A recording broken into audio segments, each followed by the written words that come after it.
Good morning from sunny Groningen. I say sunny, it's obviously cloudy and rainy, but it feels sunny because we are here for a day of finales. You might be watching live, hi to you. You might be watching this at some point in the future. It's a very strange concept for me, having to do time travel in the moment. Welcome to you too. We're here to talk about the future of acute healthcare. I'm here with Rutger van Zoudam in the studio. Yes. And a whole bunch of people online who have been a part of this track, and we're going to start by introducing, we have two of our challenge leads, and that is Thea and Monique. Good morning to you. Monique, I just heard Thea say Monique's going to take the lead on this. So Thea, I would love to start with you with just a very simple question. Can you, in just a couple of sentences, tell us what this challenge was all about? This challenge was about the future of acute healthcare. We wanted to create a coordinated infrastructure that supports all the entry points to the acute healthcare, so that the patients can receive the right healthcare at the right time, the right place, and by the right healthcare professional. Wow, that is extremely articulate. Thank you for that. And is this about information, or is this about resources? Is it data, or is it about getting the right people and stuff? Both. Data transferable between stakeholders and the people and the beds resources. Yeah, it's about the data, about the people and the resources, I guess.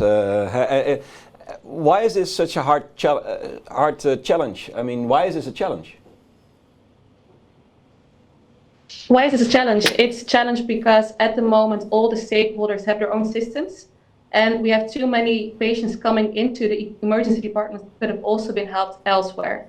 And to achieve this, we need to have insights in the capacities of all the other acute entry points, so we can make sure that the patient will receive the right care from the other healthcare professionals as well.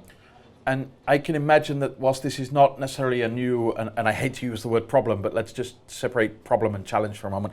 It's not a new problem. I can imagine in the last 5-6 months you've really felt the pain of this more than perhaps ever. So this is a very timely challenge as to why it's important to get this solved as quickly as possible. Yes, true. The COVID crisis has really shown the importance of this challenge. And I've got to say, Corona has obviously knocked the whole world slightly out of sync at the moment, but I have a lot of respect for you and your healthcare colleagues to be able to take the time to focus on this in pretty tough and challenging times. Yeah, I work on innovation, so I always say to companies, when the chips are down, that's when you have to double down on innovation, no matter how much it feels impossible. But of course, you're talking about people's lives. It's not about making money. So my hat's off to you and your colleagues for likewise being able to focus on this. Thank you so much. Yeah. If I can flip to Monique for a moment. Monique, this is not your first rodeo with Odyssey. You have been in the physical hackathons we've had before. How was your weekend experience this time? Very Odyssey-like. I'm not sure what that means, but I think it's a compliment. Yeah. Yeah, definitely. Good. Sorry, can you? I desperately need to cough. I'm trying not to do that online. Very Odyssey-like. Could you expand on that just a little? What? You're smiling. That's a good sign. What was your feeling this weekend? It's been a crazy ride from the beginning, going into this galaxy with all the, especially the first moment when we heard the music, like going in the intro. The very first time I felt like I was on a movie set or something like that, or in it. That was crazy. The only thing is that I think I've listened to this intro like 15 million times this weekend, right? Getting in, going out, getting in, going out. I had difficulty sleeping because of the music, repeating. Would this be a good moment for me to tell you if you just press X, you could skip the intro? Yeah, no, I know. Oh, okay. I've learned throughout the weekend. we did predict that might become an issue. Anyway, thank you. Great. But collaborating in a building, as we have done before, is very different to collaborating online. I'm going to make an assumption here. How did that work for you? And was it better? Was it different? Was it what surprised you there? Well, I think, yes, obviously it's different, and we missed the physical contact, but I do think that the past few months, we all had to work from home, also from the hospital, working on different projects. So that really helped getting into the flow and knowing how it is to work together. The only difference is, obviously, we've never had the opportunity to meet the teams in person. So that was a bit strange also in communication, but I think it worked out really well. We just had all the tabs open, from WhatsApp to Discord to Momentum to Google Meet to I don't know what kind of communication. You just tried to go and reach each other and work out the things you needed to work out and grab people together and get a room, get the stakeholders in, get them in touch. I even walked to my neighbors during the weekend to try and find out whether they were at home, because one is a GP. So I guess that part didn't change that much in like real life or online. Mm-hmm. It's just you have to keep on hustling, right? Yeah. And that's really great, because you do a lot of innovation here at the University Medical Center in Groningen. So to hear that you can potentially continue to innovate even with Corona keeping us at home, that's great. Because again, we are talking about, the work you do helps people to help people to even potentially save lives. I don't want to over dramatize it, of course, but it would be horrible if you couldn't do your work remotely. So that just gives me a little warm feeling that we're all just a little bit safer with you being able to do your work online. We are here because it's the finale. It's where we're going to, and I say we, actually Monique and Ortea are going to announce the winner. They don't know that. We haven't prepped them. It's okay. I'm going to take you through the process. You may have seen how I operate before. I'm not going to leave you hanging. It's not my job to embarrass you here. You did come up with a clear winner, I understand, or at least that's what my notes say. So I don't know who's best to have this conversation, but I'm going to put you on the spot and say, is it possible, which means you can say no, either Thea or Monique, to say something about why this team won, but without giving away which team it is? And I fully appreciate it might not be possible. It might be that the reason they won is so integral to something they did or they built or they said that if you talk about it, you give it away. I see Monique has unmuted. Can we do this?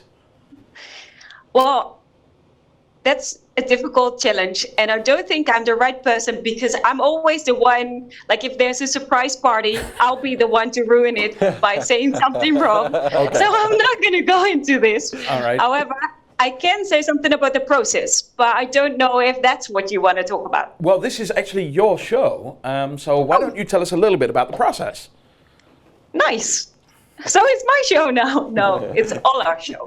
Thank you. Okay, we can say something about the process indeed, because we knew from previous years that because of if you wait until the jury moment, it's too difficult to decide on the team. So you need to be able to take the jury along with you during the whole journey.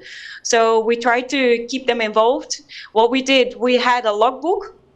So we updated the logbook throughout the weekend with all the Jedi and the people involved, the mayors, to make sure that the jury could read up on the progress of the different teams and what they were doing. We had an extra jury pitch moment on Saturday morning. We updated the jury again on Saturday evening. They flew around themselves. They were also available as Jedi to talk to them. So in some specific moments. So I guess that really helped with the whole process and the judging. Not saying that that was easy, the judging part, because everybody scored the teams with the pitches individually, and then they created like a top 3. And then during the deliberation, we had to go through all the criteria where the jury members differed from one another to try and reach consensus. And that was really challenging, because during the track celebration, we already said that basically, if you put all the all the solutions together for this challenge, you take every part of it, like from predicting when the patients will be coming to making sure the patients don't come in at all, during the communication when the patients are actually arriving at the ER until they leave again. And a team has worked on trying to make sure that the patients go home. So that made it really, really difficult to make a decision also for the jury. And the thing is that they didn't really want to make a decision. So we're going to go and get in touch with all the different teams to evaluate and discuss and try to find out how to move forward.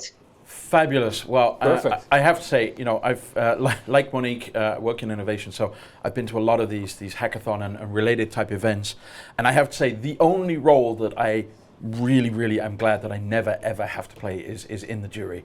It is such a hard thing because ultimately you're making a decision with not enough information, although it sounds like you as a track did a great job of getting him even more information. Yeah, it's really impressive. That's cool to hear, and we're also going to take that, I think, as feedback as to things that we might be able to build into the system. Yeah, well, each year we share the best practices together at our Next Level event. Yeah. So this is definitely one, Monique, that we would like to get out there as a brilliant story, because I think that really helps the jury make a proper assessment, and I think it also ties into your intrinsic drive to continue after this weekend, building from prototype towards a pilot, right? And yeah, she's giving us a good nod there because obviously the camera may be focused on us, so Monique is nodding. And what I really like, Monique, I'm going to put you a little bit on the spot, and because I think what I heard you say is, yes, there is a winner for the sake of today in the finale, but the other teams are not losers, and that's on multiple levels. One, folks, you're trying to help make people better. You're trying to help change the world, so you can't be losing. This is a collaborative and appreciative event, so nobody goes home without some prize. But if I put Monique just a little bit on the spot, I think she says, here is an invitation to just keep the lines of connection open, keep talking to us, and I see Taya is nodding as well. Don't run away, don't hide, don't assume it's all over. Let's keep going because the work you're doing is important, and maybe we can actually make it happen. Is that... Yes, and if I've put you on the spot and that wasn't true, it is now. I can see Taya nodding. Taya, do you have something to add on to that before we announce the winner? No, I can only agree with Monique. The team has focused on a different chapter of our challenge and of our questions. So combining all of them solves our whole challenge in a pilot in healthcare in North Netherlands. So definitely every team is a winner in its own way. Fabulous. I think because this is the finale, we should put these folks out of their misery because, they want to know. They want to know. And they're tired and maybe they want to go to sleep and or get to work. Maybe they don't want to hear my voice anymore as much as Thijs loves the sound of my voice, as he mentioned off air. So we're going to do this in a really spectacular way. I have the Van Zoudam version 1.0 drum machine here on my left. And because it's your show, I should point to the camera, not to the TV, Monique and Taya. As the drum is rolling, I'm going to say 3, 2, 1, and invite you to announce the name of the winning team, because this is your show. And it's not because I'm afraid to screw it up. I've got a lovely Excel spreadsheet in front of me. But I'm fed up with hearing my voice. So without further ado, I'm going to ask the drum machine to roll up. There we go. I'm going to join in as well. And in 3, 2, 1, Monique, Taya, the winner is... Okay, the winner of the acute healthcare track is... Team Wavy. Yay! And Monique, that was a spectacular moment for your microphone to get all glitchy. So just in case that didn't come through on the stream, because it may have been here in the room, but it might have been your end, we're going to repeat that and say the winner is Team Wavy. Is that correct? Yes. Fabulous. And I'm seeing some interesting stuff on my screen. There we go. That is Daryl from Team Wavy rocking a t-shirt that says Groningen. Does that mean that you are. Nice. Wow! Yeah. That, Well done. Okay, kudos for going one step further on the branding and the memeing. That is awesome. I see you're based here in Groningen. Of course, it's always nice to see a local winner, but more importantly, you're physically close to your challenge lead.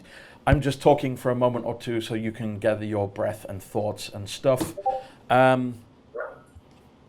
Daryl, just making sure, you appear to be on mute. How does that feel? Yeah, awesome. I mean, I honestly thought Monique is freezing. I was like, no, don't do this to us. But oh my God, we won. You did. That is so Congratulations. Congratulations. That is so amazing. Yeah. I have to say I'm really proud of our entire team that achieved this.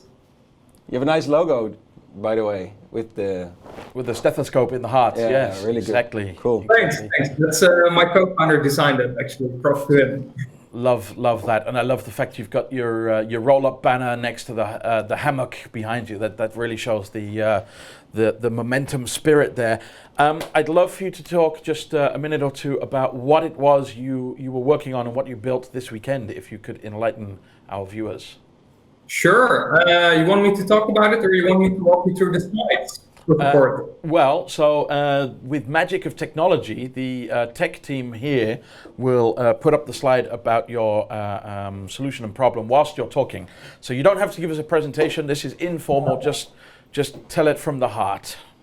The magic of technology, yeah. So pretty much what Thea and Monique and a whole group of care providers in the Northern Netherlands region asked us to do was, solve the future of acute healthcare. Okay, nice, challenge accepted. In a weekend. So we looked at the problem, and when you talk about acute healthcare, you have two streams, right? You can have the people coming into the hospital, into the emergency room. And that's of course something that where a lot can be improved. But at the same time, there's also the people going out of the hospital into care homes, for example. And if you have a bottleneck with the number of restricted beds that there are in a hospital, if you have a bottleneck at patient outflow, then of course there's immediately also a problem at the front end in being able to treat as many patients as you could with the means that you have. Yeah. So that's why we worked on our solution, which is Wavy's AI matching platform. Maybe we shouldn't call it Wavy Match, sounds like a dating service. But anyway, so what it basically does is currently the process of placing people out from the hospital into a care home if they need additional recovery time, is that on the day itself, a medical professional will give the go and say like, well, today you're well enough, you can move out. And the problem with that is that the entire process only starts running from there. And then usually the only means of transportation that you have is like an ambulance to get you from A to B. So you as a patient, first of all, you're taking away this ambulance that might be needed for an actual acute emergency, someone in a life-threatening situation. And at the second state, if no transportation can be found, then you're actually still occupying that bed while you actually don't need to be here and don't want to be there, and you can't, and the doctors can't help someone else. So our matching system, from the moment the patient comes in and as soon as any data is available, our AI model computes the duration. All right, so our AI model computes the duration of your expected stay in the hospital. And as soon as it says, oh, I expect you to leave in 5 days, it starts making arrangements in terms of which care homes are recommended, which means of transport are recommended. And then, of course, you still as a human will have to decide, well, I agree with this machine recommendations and I will put this into progress. And that should speed up the entire flow of patients going out of the hospital. Fantastic, and apologies for distracting you there. We actually had, I think it was either an ambulance or a fire engine going right past Odyssey HQ, and I know the microphones are sensitive to that. We've had that problem before, so I was just telling the team, cut out microphones. That was a part of my my pitch, actually. Fabulous. Okay, if we're going to take a minute to laugh, you said maybe we shouldn't call it Wavy Match. It's real simple. Take that take that M for match and turn it upside down. It's Wavy Watch. Yeah. Rutger, I think you wanted to add something in there. Well, I'm going to copyright that right now. Take it, it's free, no problem. It's really impressive what you did. I was wondering how do you envision that this could scale?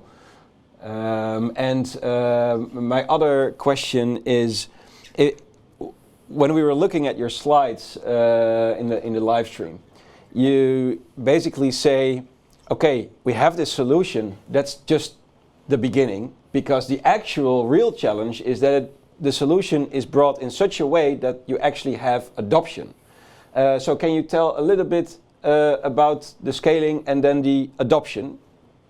Yeah, so throughout actually the extended period when the hackathon was postponed, right, that gave us more time to prepare to talk to stakeholders. And even during the hackathon, we talked with a lot of stakeholders in different areas of care. And the one thing that became apparent out of those talks was actually when we first went in with the idea of signing up for this challenge with healthcare, we were like, yeah, we're going to make this smart AI system that will predict what patient needs what care at what moment and how busy it is at the emergency rooms. And then we talked to people and they said, well, we have this system called 224. It's actually built, it's in production. And it's this collaborative thing between hospitals. They can exchange information. I was like, okay, so it already exists. But then the question is, why isn't it used yet? And it happened with more stakeholders who said like, well, I actually work in innovative solutions in health, in the emergency room, in the, how do you call it, the meldkamer. The 911 center, the dispatch center. Yeah. Yes, that thing. And they say, we build all these nice innovative things, yet literally when I walk into the work floor, there's literally nothing in production. And that must hurt. I mean, there's no lack of innovative solutions. So the problem is, how do you solve it? How do you get just not your innovation, but how do you get it accepted? And how do you get it used? So that's why we wanted to focus on looking at what stakeholders do you need to involve, because usually if you build something, you push it into production, then you're too late to involve people, right? Yeah. You won't involve them from the get-go. So that's why it's so important. If you look at the 3 horizons that we determined, we want to have stakeholders with like the hospital, the care home, the care after care zorg, nazorg, who's matching this demand and supply with all these stakeholders, and hopefully even an insurance company, because if it's not like a holistic approach and holistic system, something in this chain will break, and you will end up with this solution that technically works, but won't be used by people. People on the work floor need to accept it as well. Yeah, fabulous. That is brilliantly said. I couldn't have said it better myself. Yeah. Really impressive. And, congratulations. And especially knowing a little bit, having known Monique and obviously UMCG here in Groningen, how complicated a beast healthcare really is. I mean, not only have you got different departments under different things and, but obviously data is a sensitive subject, you know. Literally none of this is easy. So the fact that you're highlighting there are solutions out there, it's actually, you know, solutions are not necessarily the bottleneck here. It's all the other stuff, and that's exactly why here, you know, at previous Odyssey hackathons we said it's you know, about building ideas and prototypes and concepts and MVPs and solutions. But for Momentum we said no, it's now got to be able to get to the real world. We upped that bar. You took that challenge on, as you said, challenge accepted. I'm curious to see how that goes forward. We're going to flip back to the challenge leads in a moment, but Daryl, one of the things we promised you over the weekend was an award, not the cash prize, that's coming obviously, but an award. And that was an award created by your track. I believe if I do that, it's on screen now. This is a piece of unique digital art. It consists of 2,940 small blocks. That's the amount of minutes in the hackathon. But then all of the wows and ecosystem joins, so offers of partnership and help and interest, combined to make this piece of unique digital art. That has been encoded. Obviously, we had to wait until we knew who the winning team was. So it's been encoded, I believe, already with your team name Yep. and related stuff.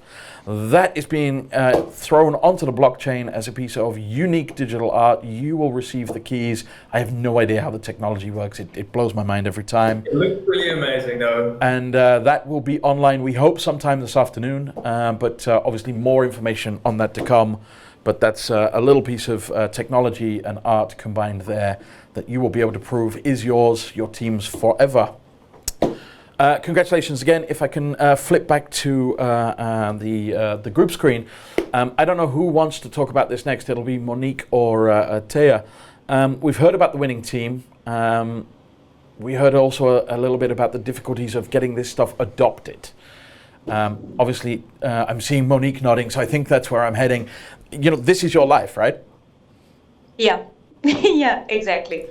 Yeah, you can think of many brilliant solutions, very highly technological, but if you don't get it right and meeting the end users' needs and their practical daily lives, as well as the professionals as the patients, they will never use it. And luckily for Daryl and these other teams that have this invitation to keep connected with you, they've got you, Monique, because this is your life. This is what you do. You help, or at least my understanding is you help people to navigate the incredible organization that is UMCG, but also organizations like Thea's, who are the ones who need this stuff. And I don't know how you weave magic. You're kind of like Gandalf, but not so grey. What do you see happening in terms of pilot? How can we, and I say we, I mean you all, start to get this in motion as of today or tomorrow? Way too many credits, Nick, for me.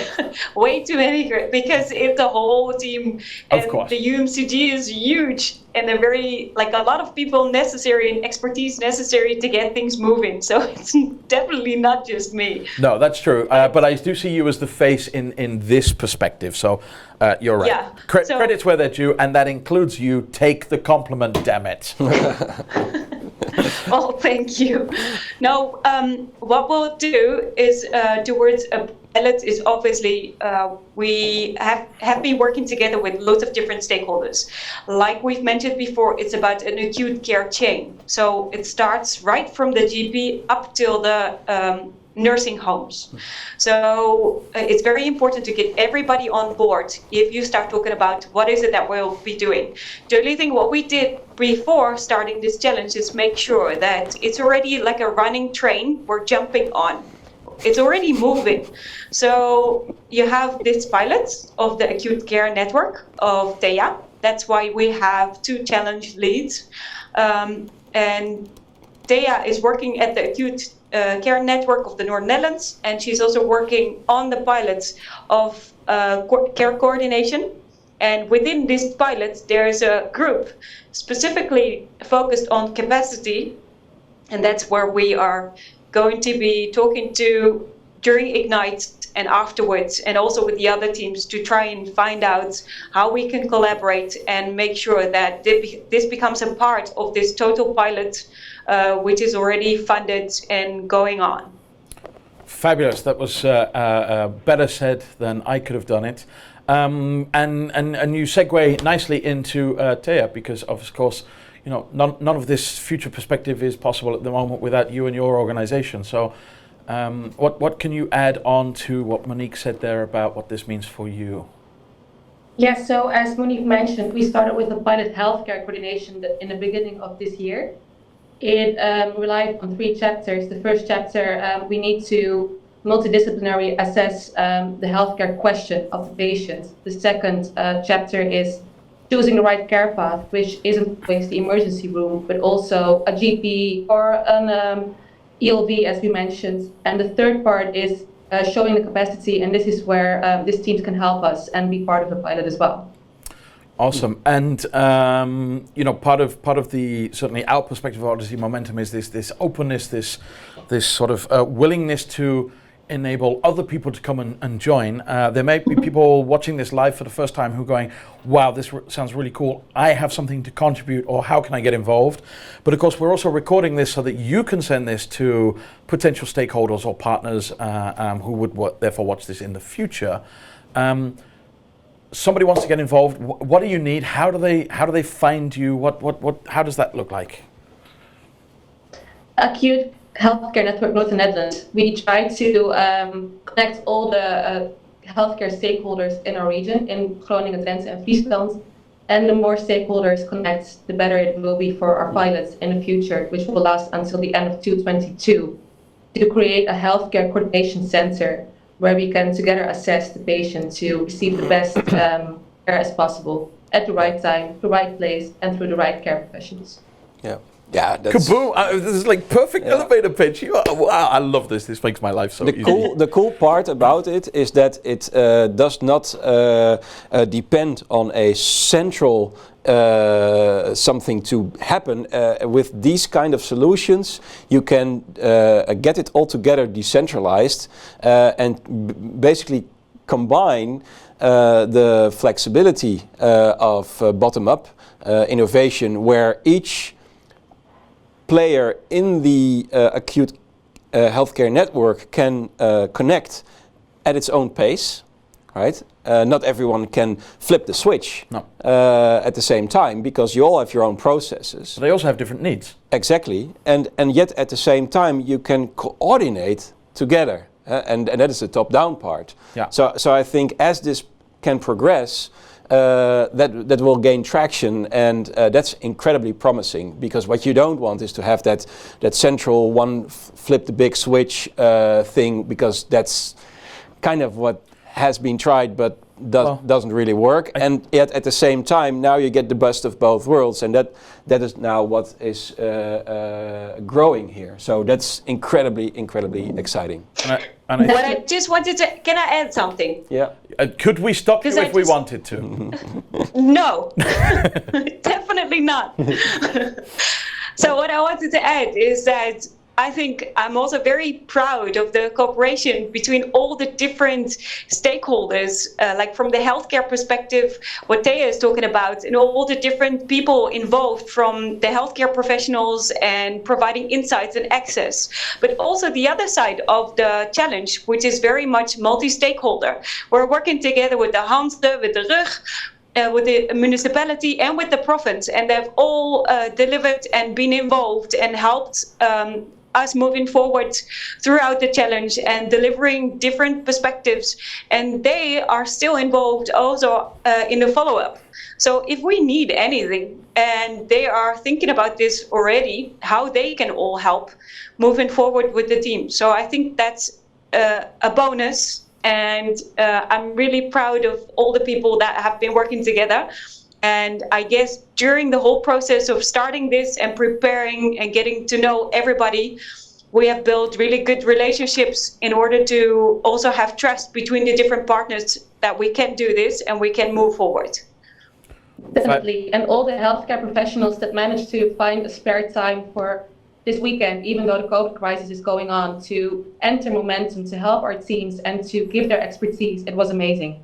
Yeah, absolutely. Brilliant. And I think what Monique is reflecting there on is what I call the human element, and this is what we've talked about. Is, you know, when we were just 1,000 meters that way in one building, that human element. You know, you can feel it, you can do it, you can say hi, you can give a physical high five, and you know, that's what I was sort of most concerned about. Is I totally get the online collaboration. I know it's the future. I know we're getting used to it. But can we keep that human element? And it sounds to me like Monique is saying, yeah, it's absolutely there. Of course, it helps that you have a regional focus, so you can reach out to these people somewhat easier. But there's no reason that couldn't be on the other side of the planet as well.